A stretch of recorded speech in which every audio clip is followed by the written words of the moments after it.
Zoo by Edward D. Hoch. The children were always good during the month of August. This was especially so when it began to get near the 23rd. For every year on the 23rd of August, Professor Hugo's Interplanetary Zoo came to the Chicago area. The great silver spaceship would settle down in a huge parking area. It would remain there during its annual 6-hour visit. Long before daybreak, large crowds gather. Lines of children and adults, each one clutching his or her dollar, would wait restlessly to see the professor's interplanetary zoo. Everyone was eager to see what race of strange creatures the professor had bought this year. In the past, they had been treated to three-legged creatures from Venus, or tall, thin men from Mars, or snake-like horrors from some even more distant planets.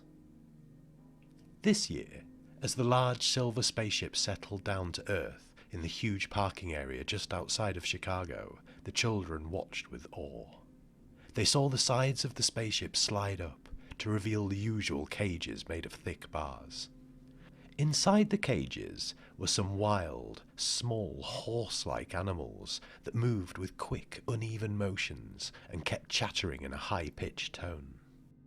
The citizens of Earth clustered round as Professor Hugo's crew quickly collected $1 from everyone in the audience. Soon, the good professor himself made an appearance.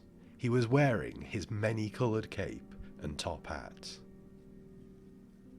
"People of Earth," he called into his microphone. The crowd's noise died down and he continued. "Peoples of Earth," he went on.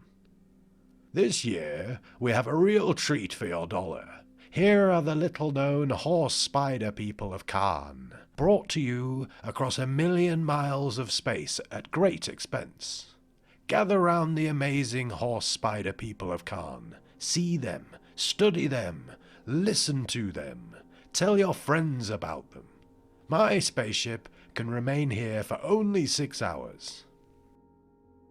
And the crowd slowly filed by, horrified and fascinated by these strange creatures that looked like horses but ran up the walls of their cages like spiders.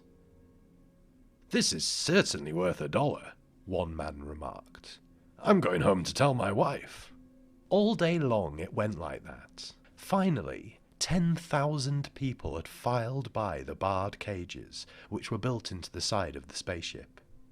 Then, as the 6-hour time limit ran out, Professor Hugo once more took the microphone in his hand. "We must go now," said the professor.